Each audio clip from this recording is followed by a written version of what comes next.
All right, and we are back here on the GSMC Football Podcast. And for the third part of the show, we are going to talk about Josh Allen praising rookie wide receiver Keon Coleman. So we talked about Antonio Brown filing for bankruptcy in the first segment. We also talked about the Giants' schedule. I broke it down, gave you my early win-loss prediction with the Giants, and I said they'd either go 6-11 or 7-10. That's kind of where I'm at right now with them. So now we're going to talk about the Bills. And the Bills are a team that, went through a lot of changes. There's no more Stefon Diggs. And let go of some guys on defense. I know Mitch Morse, their center, went to Jacksonville. So they did lose some pieces. And they kind of, they also lost Gabe Davis. So they kind of, it's a new receiving core going into 2024, pretty much. Now, you still got Dalton Kincaid and Dawson Knox and Khalil Shakir, James Cook, but they added pieces, whether it was through the draft or free agency. Through the draft, we're going to talk about him in a second. Keon Coleman, you got Marquez Valdez-Scantling they added, Chase Claypool, Mac Hollins, Curtis Samuel. That's the receiving core that the Bills are going to rock with in 2024. And some people may say it's not a very good receiving core, but they have spoken very highly of, and Josh Allen has spoken very highly of Keon Coleman. And he was taken with the 33rd overall pick out of Florida State. And this is what he had to say, Josh Allen, on Keon Coleman. I think his play style is what we needed in our offense. Talking with our offensive coordinator, Joe Brady, our quarterbacks coach, Ronald Curry, general manager Brandon Beane, and obviously coach Sean McDermott, a guy that's a big-bodied guy and can go win a back shoulder fade, and not afraid to be a physical wide receiver. I think you pair him with some of the guys we have in our room right now. I think Mac Hollins has been such a great addition so far to that room with his mentality. His mindset is infectious to others. Curtis Samuel, he's been showing up every single day ready to work. You start pairing those guys up with Dawson Knox and Coleman in the mix now, we're going to have a pretty solid group that works together. And let's see if there was anything else that he said. I think it starts here in OTAs. I'm fortunate enough to have those guys in the building right now. We're throwing throughout practice. We're taking extra reps after practice. Obviously, this time of year, you've only got a certain amount of time where you can get those reps. So just doing some stuff, some extra stuff, or stuff extra, and finding time. We'll get that month off, if you will, in late June, early July. Try to find a window where we can get together and throw again. Just make sure that we're staying on top of things and getting as much reps as possible. Yeah, I mean, it's going to be interesting how this Bills wide receiving core is. And like I said, I expect Josh Allen to still have a good year.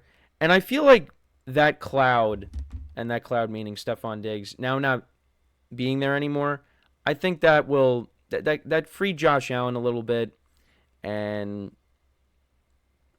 I think that'll help a little bit from that aspect. Now, I think there's going to be times where they are going to miss Stefon Diggs, because Diggs was a key contributor to this team for the last several years now. And I know that his role kind of got diminished towards the end of the year, but I still think just his presence alone on the football field, I think it's going to be missed to a certain extent. So Keon Coleman had a solid 2023 season with Florida State, 50 receptions, 658 yards receiving, 11 touchdowns. That's the big number right there, 11 touchdowns. And yeah, he's a 6'4", 215-pound receiver. And like Josh Allen said, they need somebody like that in this offense. And like I said, it's going to be interesting. The Bills' receiving core is going to be different. But, when you hear your quarterback speaking highly of you like that, that's got to give you confidence. That's got to give a young player confidence. And we'll see how it works. And the Bills, they play, the division's going to be better in 2024. It is. And I did my rankings. I had the Bills finishing in second. Got them ahead of the Dolphins. Got them behind the Jets. I still think this team can make the playoffs. I think that a lot of people, because of the moves that were made and the guys that they let go, many people are turned off by that. I mean, I was too. But I think you got to respect this quarterback, and you got to respect the head coach. Now, the playoff success has not been there, but you got to give them credit because this team, they were left for dead in the regular season. After that overtime loss to the Eagles, many people thought the Bills are done, but that was not the case.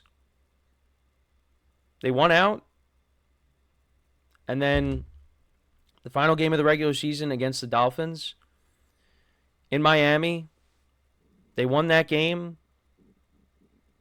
and they ended up getting the 2 seed. It's crazy, again, to think that they could have gotten the 2. Well, they ended up getting the 2 seed, but it was either the 2 seed or they could have flat out just missed the playoffs entirely if they lost to the Dolphins. Now, luckily for them, they won that game. They didn't have to play. Well, they ended up playing the Chiefs anyways. But they sent the Dolphins to Kansas City to play in that cold weather. And they got the Steelers in the first round, which was a game we all knew they were going to win. And they did. But then they faced that team that has been a problem for them for years in the postseason. And they couldn't get done. And now, many people think they're super. Now, I don't think this team is a Super Bowl team. I think this team is definitely a playoff team. And that has a lot to do with my confidence in Josh Allen. Now, I think there's some pressure on him to go out there and succeed. Because now there's no Stefon Diggs. And when Josh Allen first got into the league, he struggled. And then the Bills got him a number 1 wide receiver. He had Brian Dable bringing him along. And Josh Allen turned into one of the best quarterbacks in the NFL. Now, since Brian Dable has left, the turnovers have kind of reared their ugly head once again. And now there's no Stefon Diggs. So is Josh Allen going to completely revert back to how he was when he first got into the league? I don't think so. I don't think so. But, like I said, I think to some extent that they are going to miss Stefon Diggs. But Josh Allen could go out there and he can have a season like Patrick Mahomes had when they traded Tyreek Hill. Many people, there were people saying that the Chiefs would not make the playoffs the year they traded Tyreek Hill. And what happened? They didn't miss a beat. They ended up winning the Super Bowl.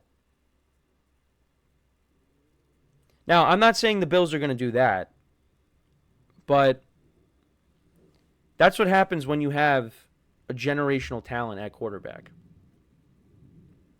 Now, I think Patrick Mahomes is in a class of his own, and Josh Allen, to me, is, a top 3 quarterback. So, it's, and the Bills are a team that, they haven't gotten to a Super Bowl.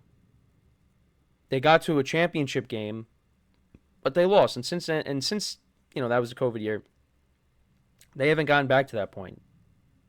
The farthest they've gone is the divisional round. Now, I think they could get there once again, but can they go further? But there's a lot of good teams in the AFC. There's a couple of teams that they're going to be battling it out for playoff spots in their own division. So you got to deal with that. And then you got everybody else.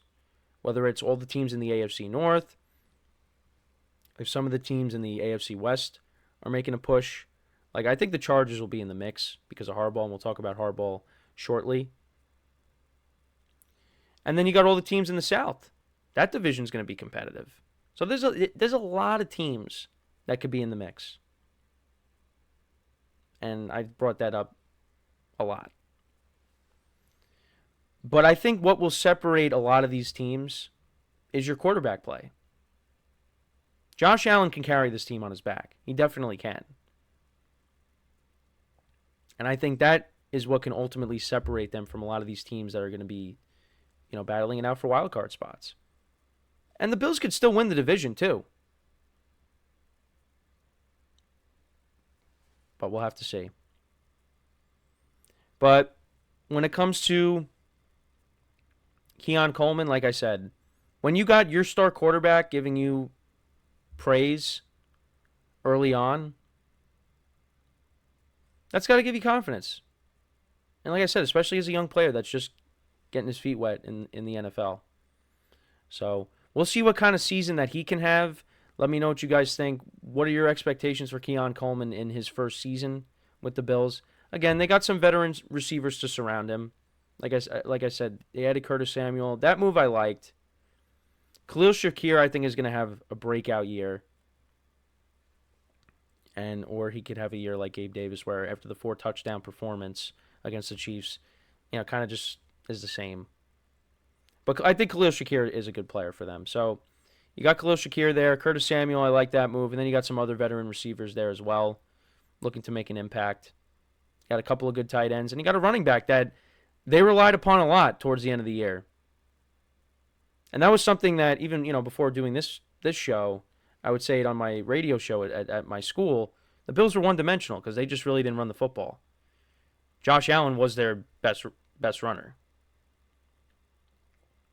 So, but I think they could have a balanced offense. And again, they still have their quarterback. So, but we'll see what happens. Let me know what you guys think about Keon Coleman. What are your expectations for him?